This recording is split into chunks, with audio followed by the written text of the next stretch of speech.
The conference room fell silent the moment the accusation landed. It was Dr. Adrian Hale's negligence. Those 6 words echoed louder than the alarms still ringing from the intensive care unit. Every face turned toward me. Some avoided my eyes. Others looked relieved, because someone had finally been chosen. The hospital director folded his hands. The media already has the story. A child died during emergency surgery. Someone has to answer for it. I remained standing beside the polished oak table, my white coat still stained with blood that wasn't mine. I wasn't even inside operating room 3, I said quietly. Director Marcus Bennett didn't raise his voice. Unfortunately, the public doesn't care about technicalities. Across the table, Dr. Victor Lang lowered his head with practiced sorrow. I tried to stop the procedure after Adrian insisted the patient was stable enough to transfer. A lie. A clean, polished lie. I looked at him. He couldn't meet my eyes for more than a second. He knew I knew. The silence between us carried years of things left unsaid. For 7 years, I had corrected his mistakes before anyone noticed them. I rewrote reports, stayed through impossible night shifts, covered surgeries he was too exhausted or too careless to perform safely. When equipment malfunctioned, I repaired the damage before inspectors arrived. When politicians demanded impossible outcomes, I quietly found ways to protect both patients and the hospital. No one applauded invisible work. Invisible work simply became expectation. Now that same silence was being used as evidence against me. Director Bennett slid a folder across the table. The health ministry has already called. Inside lay a prepared resignation letter. Not an investigation. Not questions. Just a signature waiting for my name. The board believes this is the least damaging option. Someone coughed. Someone else looked away. No one spoke for me. Not even Dr. Emily Carter. She sat near the window, fingers clenched tightly around a pen. Our eyes met. She looked as though she wanted to say something. She didn't. The room smelled of expensive coffee and fear. Outside, reporters crowded behind security barriers. Inside, the decision had already been made. Victor finally sighed dramatically. I'm truly sorry it came to this. I almost laughed. Instead, I picked up the pen. Everyone expected an argument, an appeal, a desperate attempt to save my career. Instead, I signed. The scratching sound of ink across paper seemed louder than the heartbeat pounding in everyone's ears. Marcus blinked. That's it. That's it. You understand this means your medical license will be suspended pending investigation. I understand. You'll be transferred to Willow Creek Community Clinic while the inquiry continues. The room looked almost disappointed. They had prepared themselves for resistance. They found acceptance instead. Victor frowned. Aren't you going to defend yourself? I looked directly at him. No. His confident smile flickered. Only for a heartbeat. Then it returned. After all, silence had always been my language. As security escorted me through the hospital lobby, dozens of cameras flashed. Murderer. Did you ignore hospital protocol? How many patients died because of you? Microphones nearly struck my face. I kept walking. Behind the glass entrance stood hundreds of people. Some cried. Some cursed. Some simply wanted someone to blame. I offered them nothing. No excuses. No speeches. No tears. Only silence. 3 hours later, I emptied my office. 1 cardboard box. 7 years reduced to paper files, medical textbooks, and a cracked coffee mug someone had forgotten to replace. Emily appeared quietly at the doorway. You shouldn't have signed. I know. You can still appeal. I won't. She stared at me. You've spent years protecting everyone. I know. So why stop now? I placed an old patient photo into the box. Because this time, protecting them would cost innocent lives. But I couldn't tell her that. Not yet. Instead, I smiled faintly. Take care of yourself. She stepped forward. Adrian, what aren't you telling me? I looked toward the ICU tower visible through the office window. Machines hummed. Lights glowed. Everything looked normal. Too normal. I hope, I said softly, that I'm wrong. She frowned. Wrong about what? I lifted the box. Goodbye, Emily. Before she could stop me, I walked away. She remained standing alone in the office. Confused. Hurt. Watching the elevator doors close. She had no idea, neither did anyone else, that the real disaster hadn't happened yet.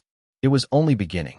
Willow Creek Community Clinic sat nearly 300 miles away from the city. 1 building. 8 beds. 1 aging x-ray machine. A leaking roof. The ambulance arrived twice a day if lucky. The sign outside leaned crookedly after years of storms. When I stepped inside carrying my single box, conversation stopped. A nurse whispered loudly enough for everyone to hear. "That's him. The famous surgeon.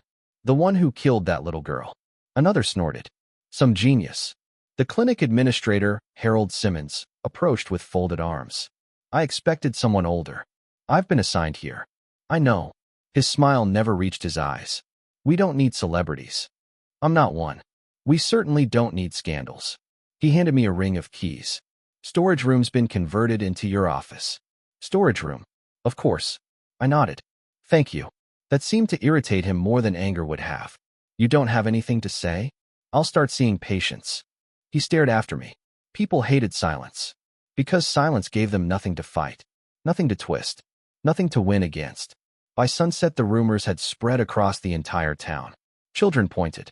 Shop owners whispered. Patients requested different doctors. The newspaper headline appeared online before dinner. "City surgeon exiled after deadly negligence." I read it once, closed the screen, and continued organizing dusty medical supplies nobody had inventoried in years. Rain hammered against the clinic windows before dawn. The roof leaked exactly where Harold had warned it would. A plastic bucket caught the steady drip beside my desk. "Doctor." A timid voice interrupted the silence. The youngest nurse on staff stood awkwardly in the doorway. Her name tag read Lena Ortiz. "Mrs. Dawson refuses treatment." I looked up. "Why?" Lena hesitated. "She said she'd rather die than let you touch her." She looked embarrassed saying it. I simply stood. "Let's talk to her." Room 4 smelled faintly of antiseptic and damp wood. An elderly woman sat upright on the examination bed, clutching her chest. I asked for Dr. Pierce. "The roads are flooded," Lena explained. "He can't reach town." Mrs. Dawson glared at me. "I've seen television." "I know. My grandson said you shouldn't even have a license." "I understand." She waited, perhaps for outrage. Instead, I checked her chart. Her oxygen level was dropping. The pain wasn't from her heart. It was lower, hidden. "May I ask one question?" She crossed her arms. "Fine. When did your shoulder start hurting?" Her expression changed. "I didn't mention my shoulder." "You've been holding it every 30 seconds." She instinctively looked down at her own hand. "I also noticed your breathing changes whenever you move your right arm." Lena blinked. I continued calmly. "May I examine you?" The old woman's stubbornness softened by a fraction. After several minutes, I requested an emergency scan using the clinic's outdated equipment. Harold rolled his eyes. "That's excessive." "It isn't." The image appeared grainy, barely usable. Still, there it was. A rupturing abdominal aneurysm. Not a heart attack. Without surgery, she would die before sunrise. Harold paled. "That's impossible." "It isn't." The nearest surgical center was nearly 90 minutes away. Floodwater had washed out the fastest bridge. Lena whispered, "She'll never make it." I was already moving. "Prepare the ambulance." Harold grabbed my arm. "You aren't authorized to perform surgery." "I know. So what are you doing?" "Giving her the only chance she has." He tightened his grip. "If she dies. If we wait, she will." For a long second, neither of us moved. Then Mrs. Dawson spoke weakly. "If I'm dying." She looked directly at me. "I'd rather die because someone tried." Harold released my arm. The ambulance left within minutes. I spent the entire ride monitoring her blood pressure with equipment older than some of the nurses. When we reached the regional hospital, the vascular team rushed her inside. One surgeon stopped in front of me. "Who diagnosed this?" I did. He studied the blurry scans. "With this machine?" "Yes." He looked genuinely stunned. "You caught it incredibly early." I only nodded. Hours later, after the operation succeeded, Lena found me sitting alone in the empty ambulance bay. "You saved her." "The surgical team did." "No." She shook her head. "They said another hour, and she'd have been gone." Rain continued falling. Neither of us spoke for several moments. Finally, she asked, "Why didn't you tell anyone in the city what kind of doctor you really are?" I smiled faintly. Would they have listened? She had no answer. Back in the city, another emergency meeting had begun. Director Bennett slammed a newspaper onto the conference table. "The media won't stop asking questions." Victor frowned.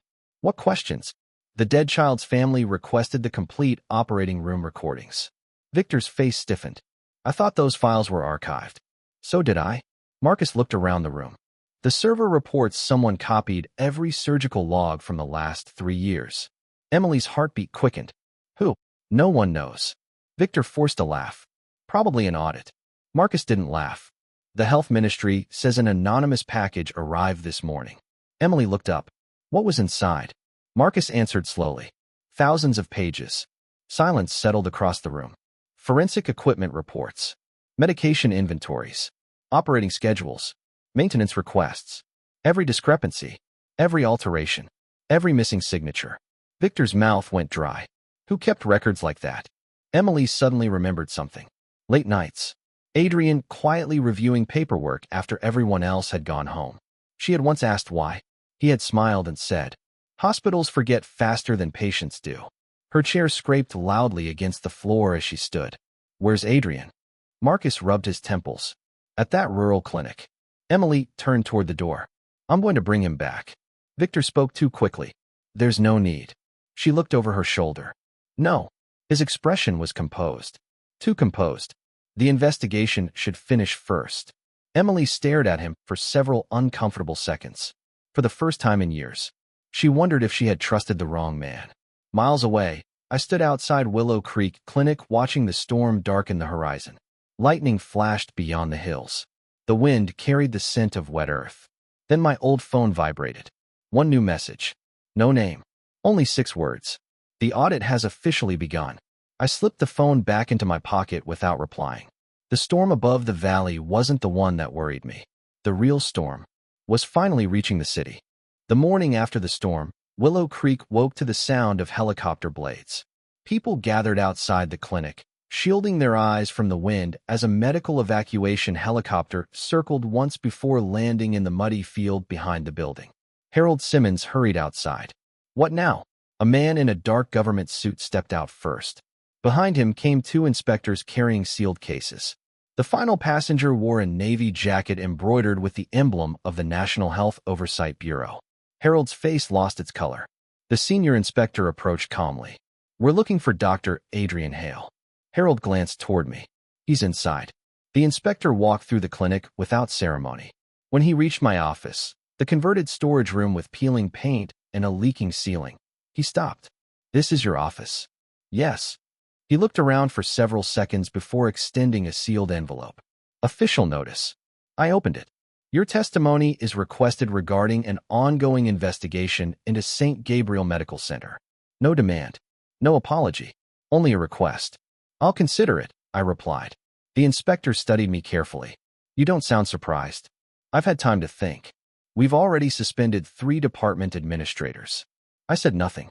We also recovered encrypted backups of surgical records. Still nothing. His expression became thoughtful. You already knew they would be found. I folded the letter. I knew records don't disappear simply because someone wishes they would. The inspector nodded once. I was told you might say something like that. As he left, Harold hurried after him. Surely there must be some mistake. He's under investigation himself. The inspector stopped walking. Dr. Hale has not been charged with any crime. Harold blinked. What? The investigation concerns the hospital administration. He walked away before anyone could ask another question. The helicopter lifted off again. The entire clinic watched until it vanished beyond the hills. Whispers immediately spread through the halls. Lena entered my office carrying fresh coffee. You knew? I suspected. They're investigating the city hospital. Yes. She smiled. They came here instead of the other way around. I looked out the window. That doesn't change today's patients. She laughed softly. I still don't understand how someone stays this calm. Neither did I. Not completely. Perhaps because panic had never saved a patient. Back in the city, chaos had replaced confidence. Director Bennett stood in the executive boardroom while investigators photographed filing cabinets. Every computer had been seized. Every financial account frozen. Employees gathered in uneasy clusters outside offices that had suddenly become crime scenes. Victor Lang forced himself to appear relaxed. They're overreacting. Emily crossed her arms. To what? A routine audit. She watched him closely. You've repeated those exact words 5 times. He shrugged. Because they're true. An investigator interrupted. Dr. Lang. Victor turned. We'll need your operating schedules for the past 4 years. Certainly. And your personal phone. Victor hesitated. Emily noticed. Only for half a second. But hesitation had no place in innocence. The investigator noticed it too. Is there a problem? No. Victor slowly handed over his phone. His fingers trembled. By afternoon, the news channels had changed their headlines. Questions rise over St. Gabriel's internal safety records. The commentators no longer called me the negligent surgeon. Instead, they asked a different question. Why did the hospital rush to blame one doctor before completing an investigation? The public mood shifted almost overnight. Not in my favor. Not yet. Only toward doubt. Doubt was enough. Because doubt demanded evidence. Evidence could not be silenced forever. Late that evening, Lena knocked on my office door again. There are visitors. Outside stood a young couple holding a little girl. The child clutched a stuffed rabbit. We drove 3 hours, the father said. I heard you saved Mrs. Dawson. I helped diagnose her. We don't care what television says. His wife gently pushed the little girl forward. Our daughter hasn't spoken in nearly 8 months. I knelt to the child's height. She stared at me with guarded eyes. No fear, just caution. I smiled. Would you like to show me your rabbit? She hugged it tighter. His name? I asked. Silence. Her parents exchanged disappointed glances. Instead of asking another question, I picked up a pen and drew a rabbit on the examination paper. Then I drew another, one much smaller. I slid the page toward her. The little one looks lonely. The girl looked down. A tiny finger reached for the pen. Slowly, very slowly, she drew a carrot beside the rabbit's. Then another. 5 minutes later, she whispered her first word. Ben. Her mother's hands flew to her mouth. Her father burst into tears. I simply smiled. Ben likes carrots. The girl nodded. Her voice remained barely audible. Yes. No miracle. No dramatic cure. Just patience. When the family finally left, Lena stared at me. You knew exactly how to reach her. I listened. You barely spoke. Sometimes children don't need questions. She shook her head. I think adults don't either. For the first time since arriving in Willow Creek, several nurses smiled when I passed them. Respect wasn't returning because of television. It was returning because people had seen something with their own eyes. 3 days later, Emily Carter arrived unannounced. Her sedan rolled into the clinic parking lot coated in highway dust. She stepped out wearing the same white coat she had worn during our last meeting. Only now it looked wrinkled, as though she'd slept in it. Harold hurried outside. We're busy. I'm here for Dr. Hale. He isn't receiving visitors. I walked through the entrance before Harold could invent another excuse. It's all right. Emily looked at me for a long moment. You've lost weight. I've been busy. So have we. Neither of us moved. Finally, she held out a thick folder. I brought these. Inside were copies of interview transcripts, equipment maintenance reports, anonymous witness statements. My eyes stopped on one page. A technician admitted someone had disabled monitoring equipment on the day of the child's surgery. Another confessed he had been pressured to alter maintenance records. Emily watched my expression carefully. You already expected this. I expected the truth to survive. She looked frustrated. Why won't you fight? I am. No. She stepped closer. You're treating patients while everyone else fights for your name. My name isn't bleeding. She fell silent. Outside, an ambulance siren echoed through the valley. I picked up my coat. Come. She followed me. A pickup truck had overturned on a mountain road. 3 injured workers were carried inside. One man struggled to breathe. Another had severe fractures. The third kept asking about his friends instead of himself. The tiny clinic instantly transformed into controlled chaos. Blood pressure dropping. Oxygen. Emily automatically moved beside me. Without discussing it, we worked exactly as we always had. She anticipated instruments before I asked. I stabilized an airway while she controlled hemorrhaging. Lena coordinated nurses with surprising confidence. Harold simply stared. For nearly 2 hours, no one spoke about investigations. Only patients. Only medicine. When the final ambulance departed for the regional trauma center, exhaustion settled over the clinic. Emily washed blood from her hands. I almost forgot. What it's like to work without politics. I dried my hands quietly. It used to be like this every day. She nodded sadly. Before promotions. Before ambition. Before influence. Neither of us needed to say the rest. As sunset painted the mountains orange, Emily finally asked the question she'd carried all this way. Did Victor sabotage that surgery? The wind rustled through the trees. I don't know. She frowned. You don't. I know what happened. Then tell me. I looked toward the valley. If I tell you. She waited. They'll say I fabricated everything after becoming the suspect. She lowered her eyes. They already are. Exactly. She understood. Truth spoken by the accused sounded like self-defense. Truth discovered independently became evidence. That was why I had stayed silent. Not because I had nothing to say. Because timing mattered. Emily slowly closed the folder. I think I finally understand. Do you? You weren't protecting yourself. No. You were protecting the investigation. I didn't answer. I didn't need to. She smiled sadly. I should have trusted you. You trusted the information you had. I trusted people. So did I. She looked genuinely surprised. You did. For years. The sentence lingered between us. Neither accusation nor forgiveness.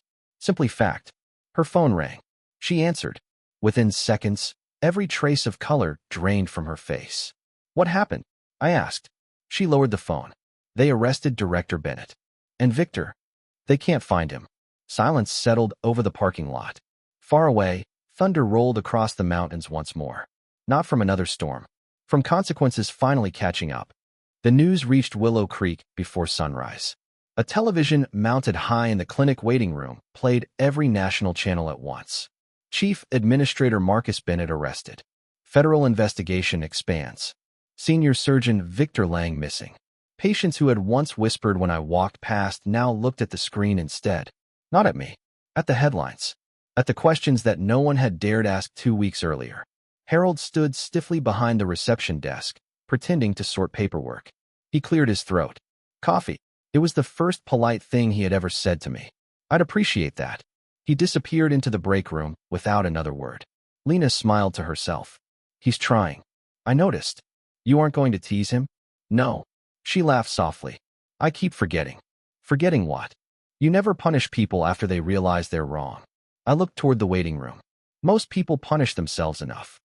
3 black SUVs pulled into the clinic parking lot shortly before noon. This time there was no helicopter.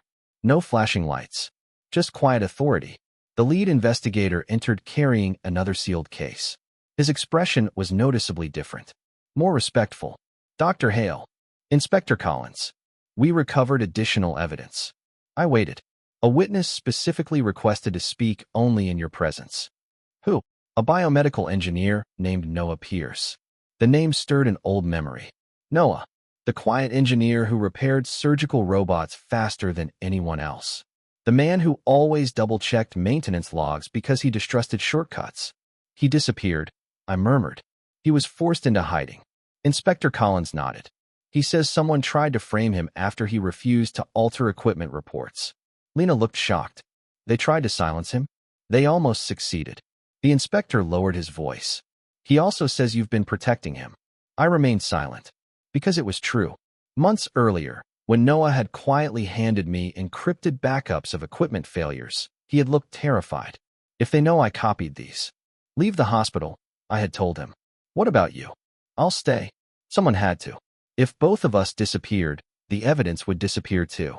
The inspector watched me carefully. You never told anyone. I wasn't the one in danger. No. Inspector Collins shook his head. You simply accepted becoming the target. Before I could answer, the clinic doors burst open. A teenage boy stumbled inside, carrying a middle-aged man whose shirt was soaked with blood. My father. The boy's voice cracked. Please. Everything else stopped. Inspector. Evidence. Questions. None of it mattered. I was already moving. Trauma room. Lena sprinted ahead. Harold called the ambulance service. Emily, who had remained in Willow Creek for several days to assist the clinic, grabbed emergency supplies before I even asked. The injured man had been crushed beneath a collapsed grain silo. Multiple rib fractures. Possible internal bleeding. His pulse weakened beneath my fingertips.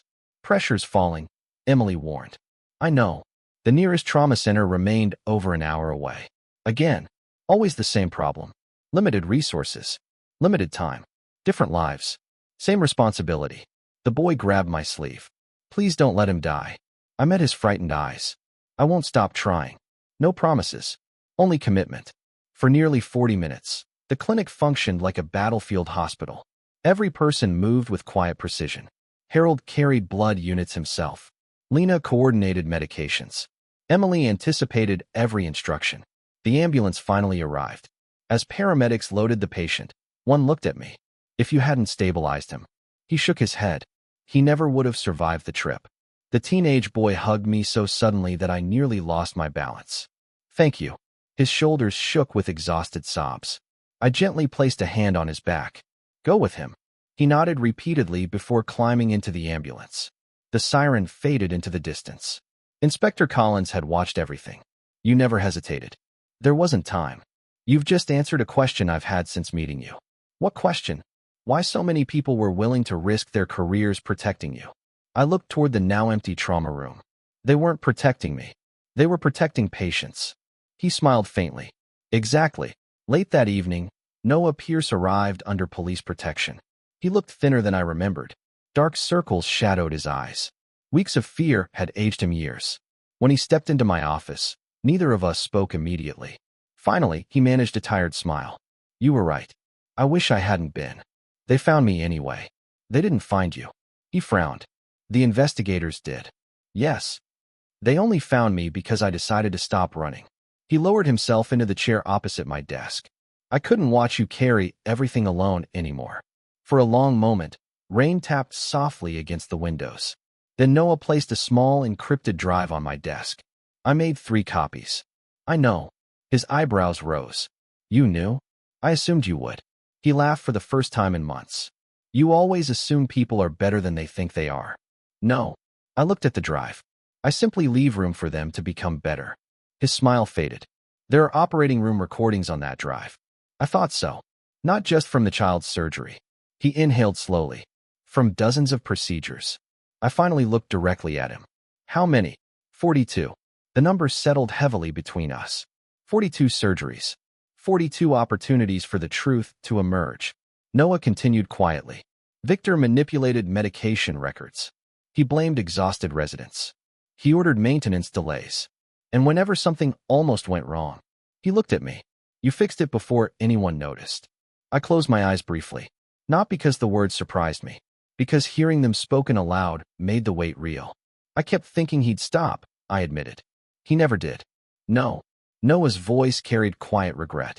People like him mistake rescue for permission. Outside my office, footsteps approached.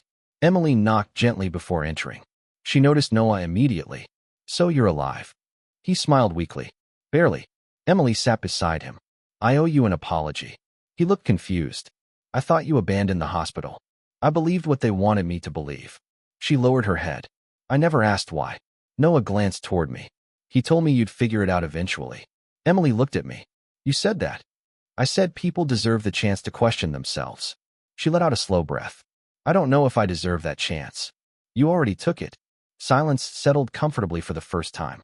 Not the heavy silence of suspicion. The quieter silence of understanding. Then Inspector Collins' phone rang. He answered immediately. His expression hardened. When? A pause. Understood. He ended the call and looked directly at me. They found Victor. No one spoke. He was attempting to leave the country. Emily slowly stood. Was he arrested? Yes. Inspector Collins placed another sealed envelope on my desk. He requested one thing before questioning begins. I didn't touch it. What? He asked to see you. The room became perfectly still. Noah looked uneasy. Emily's jaw tightened. Lena, standing quietly in the doorway, whispered.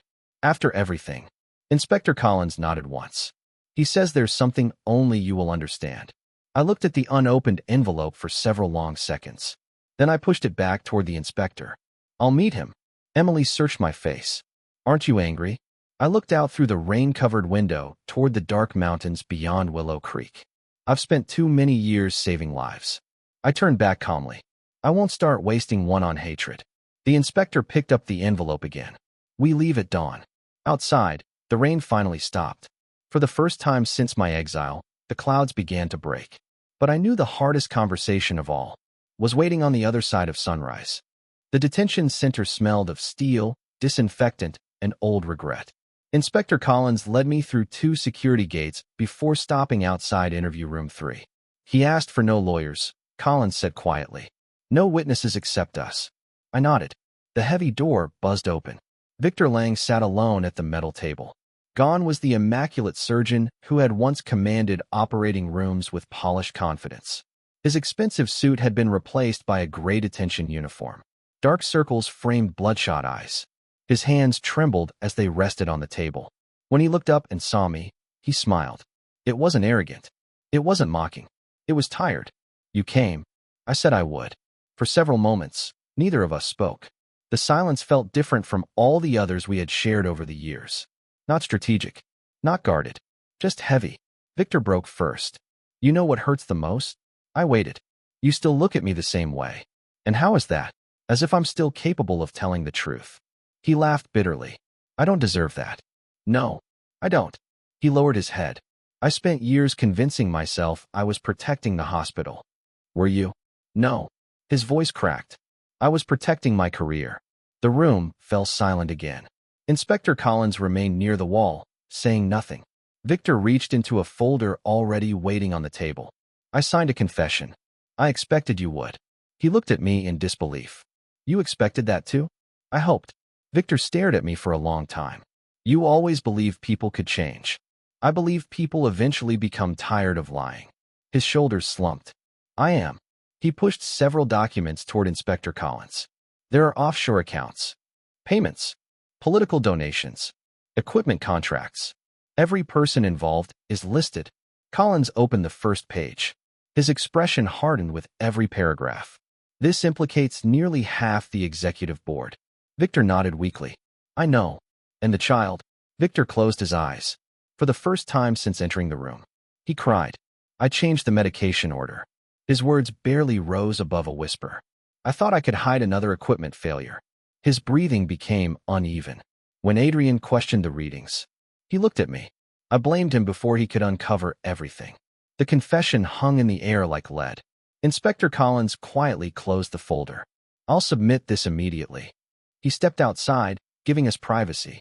Victor wiped his face with shaking hands. "You hate me." "No." His eyes widened. "You should. Hate won't change what happened. It might make you feel better." "No." I looked directly at him. "It would only make me more like the person you became." Victor lowered his head again. "I kept wondering why you never exposed me." "I tried." He frowned. "You tried. I corrected your mistakes. I warned you. I stayed after every surgery, hoping you'd remember why you became a doctor." Victor's breathing caught. "I remember."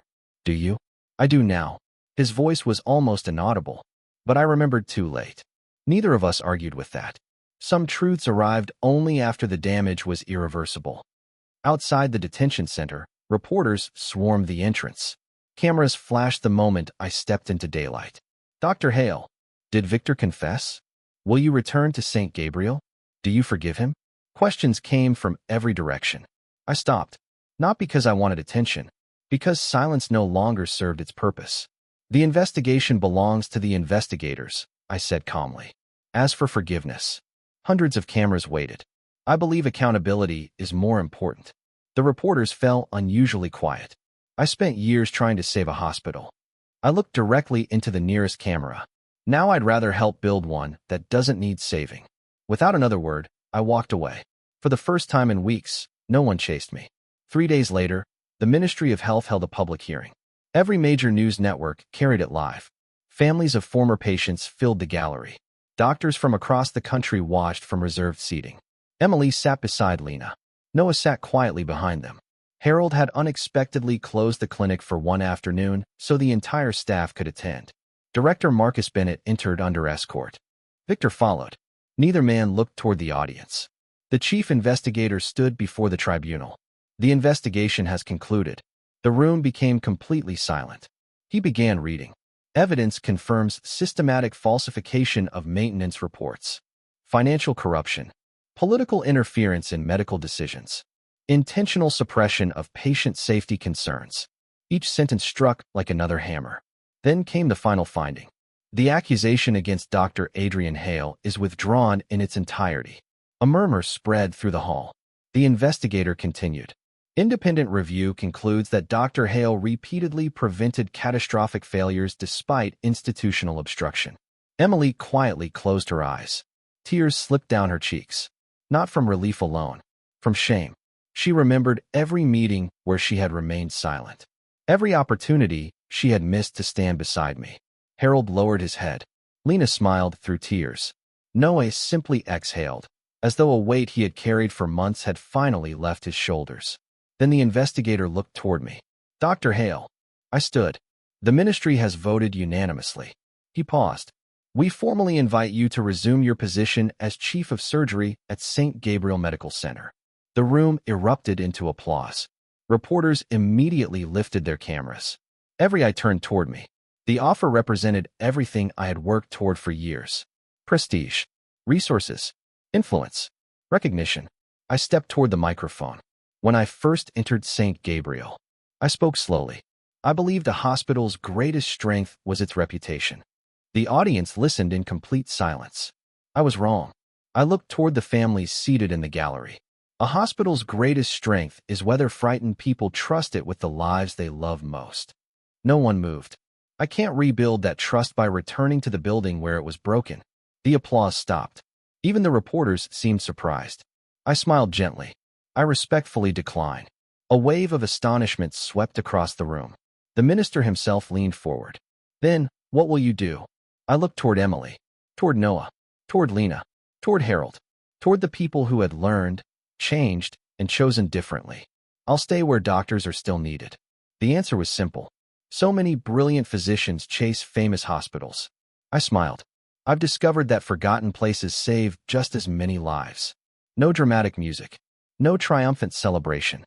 Just quiet certainty. Across the room, Victor slowly bowed his head. Not because he had been defeated by me. Because he had finally understood what kind of doctor he had failed to become. His collapse had not been caused by revenge. It had been caused by every selfish choice he had made. And no one, not even me, could save him from those consequences. Autumn arrived quietly in Willow Creek. The hills surrounding the valley turned shades of amber and gold, and the small clinic no longer looked abandoned. Fresh paint covered the peeling walls. The leaking roof had finally been repaired. The waiting room, once filled with broken chairs, now held donated furniture from neighboring towns. None of it happened overnight. None of it happened because of a miracle. People simply began helping. One family donated books. A retired carpenter rebuilt the reception desk. A local farmer spent 3 weekends repairing the clinic's fence without accepting a single dollar. Kindness spread the same way rumors once had. Only this time, it healed instead of harming.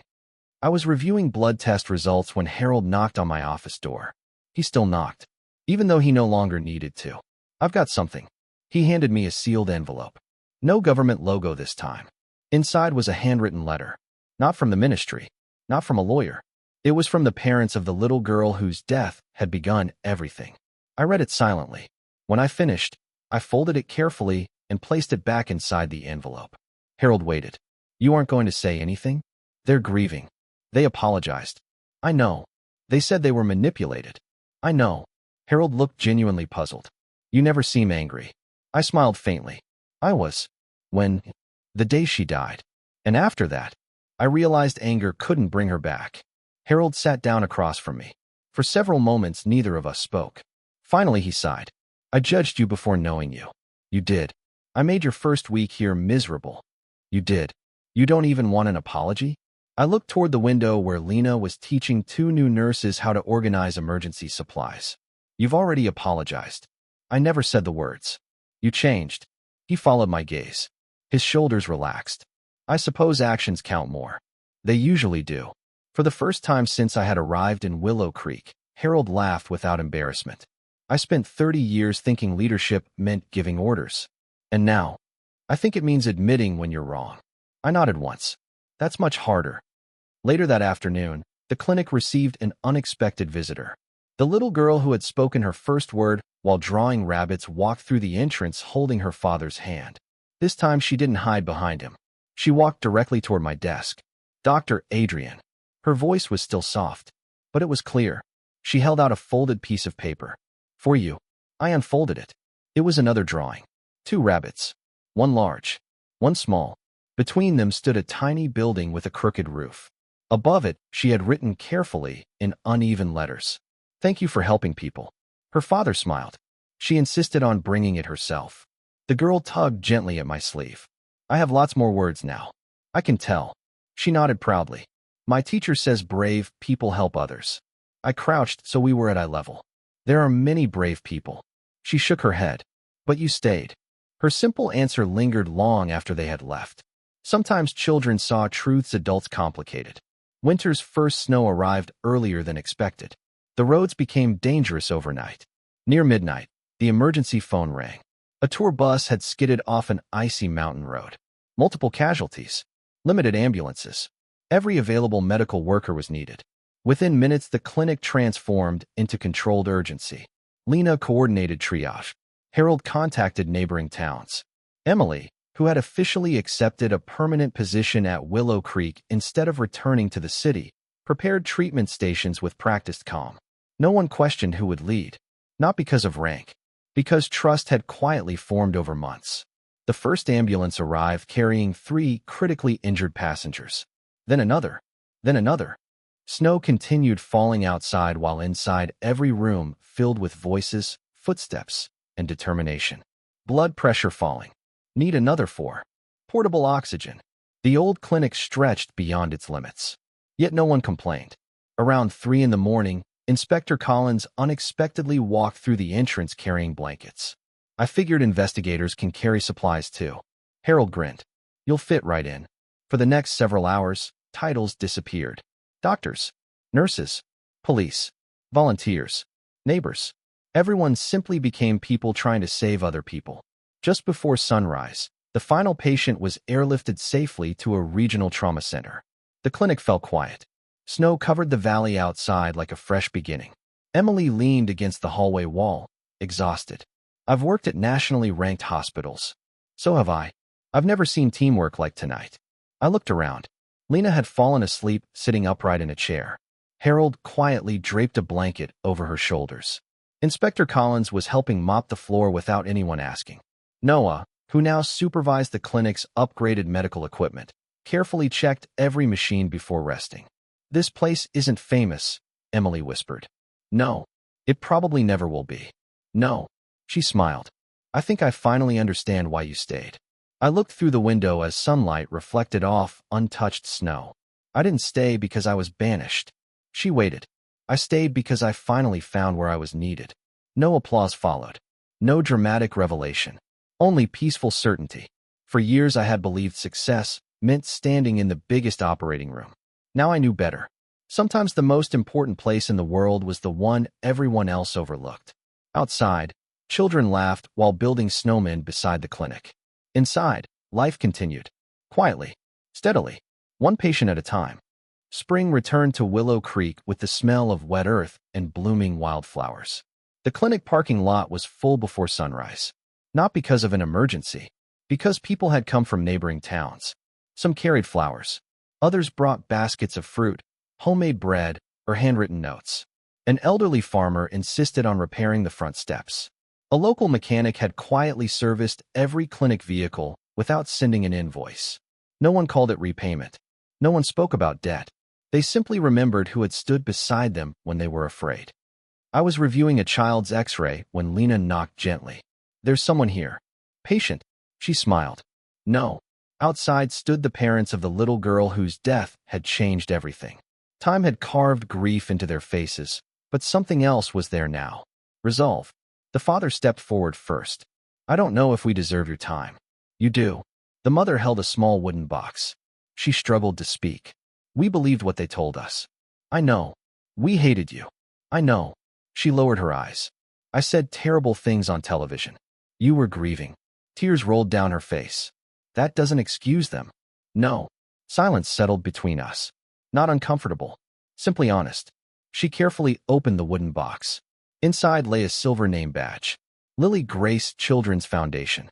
We started a foundation in our daughter's name. Her voice trembled. It supports small rural clinics. The father smiled sadly. We wanted the first donation to come here. I looked at the badge for a long moment. Lily would help children she never met. The mother nodded through tears. She always shared everything. I accepted the box with both hands. Thank you. No speeches. No dramatic forgiveness. Some wounds never disappeared, but they could become something that protected others. That was enough.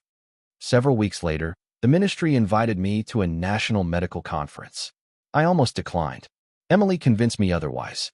You don't have to return to your old life. I know, but people need to hear what happened. They've read the reports. They need more than reports. Reluctantly, I agreed. The conference hall seated nearly 1,000 physicians. Some were famous surgeons. Others had just begun their internships. The moderator introduced me simply. Dr. Adrian Hale. No mention of scandal. No mention of exile. Only my name. As I stepped to the podium, the room became quiet. I looked across hundreds of faces. Some curious. Some skeptical. Some inspired. I took a slow breath. I've been asked many times what saved my career. A few people reached for notebooks. My career wasn't what needed saving. The room remained perfectly still. What needed saving? I paused. Was the reason I became a doctor. No one interrupted. I spent years believing sacrifice meant fixing every mistake alone. I looked toward the younger physicians in the audience. It doesn't. If you hide another person's dishonesty to protect an institution, I let the word settle. You aren't protecting patients. You are protecting the next mistake. Pins stopped moving. People simply listened. I remained silent after I was accused. I've been criticized for that decision. A few heads nodded. I understand. Then I smiled. But silence is not the same as surrender. Sometimes, I glanced toward the audience. Silence is choosing the right moment for truth to speak louder than anger. The hall erupted into applause. Not because the speech was dramatic. Because every person there had witnessed some version of that choice in their own career. 1 year later, Willow Creek Community Clinic no longer resembled the forgotten building where I had first arrived carrying a single cardboard box. A new emergency wing stood beside the original structure. Modern diagnostic equipment lined freshly painted treatment rooms. Medical students applied each year for rural training rotations. Not because it offered prestige, because it offered purpose. NOAA directed a biomedical safety program that other hospitals had begun adopting nationwide. Lena had become the clinic's head nursing supervisor, mentoring young nurses with the same quiet patience she had once received. Harold officially retired. On his final day, he handed me a worn ring of keys. The storage room. I laughed softly. My first office. Our worst decision. He shook his head. No. I looked at him curiously. It was the beginning of our best lesson. He placed the keys on my desk. We judged a man before knowing his character. I'll never make that mistake again. I extended my hand. Instead of shaking it, he embraced me. Awkwardly. Briefly. Sincerely. That evening, after everyone had gone home, I walked outside alone. The valley was peaceful. Lights glowed warmly from houses scattered across the hills. Children's laughter drifted from a nearby playground. The old sign at the clinic entrance had finally been replaced. Willow Creek Regional Medical Center. Small letters beneath it read, "Where every life matters." I stood there for a long time, not thinking about awards, or promotions, or the career I had lost, because I hadn't lost it. I had found the part that mattered. My phone vibrated. A news notification appeared. Former St. Gabriel Medical Center reopens under Independent Patient Safety Board. I smiled. Not because justice had won. Justice was never a single moment. It was thousands of ordinary people choosing honesty over convenience. One decision at a time. I slipped the phone back into my pocket. Behind me, the clinic doors opened. Emily stepped outside carrying 2 cups of coffee. I thought I'd find you here. You usually do. She handed me one. Neither of us spoke for a while. The evening breeze carried the scent of fresh rain. Finally, she smiled.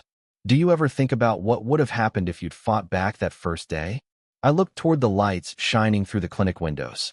I do. And I think I would have won the argument. She waited, but lost the truth. She nodded slowly. I believe you're right. We stood together in comfortable silence as the last light faded beyond the mountains. The road that had once carried me away in disgrace now led patients toward hope. The silence that had once been mistaken for weakness had become something stronger.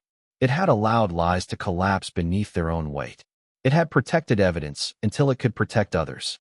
And in the end, I had never needed revenge. The truth had saved lives. The rest had been consequences.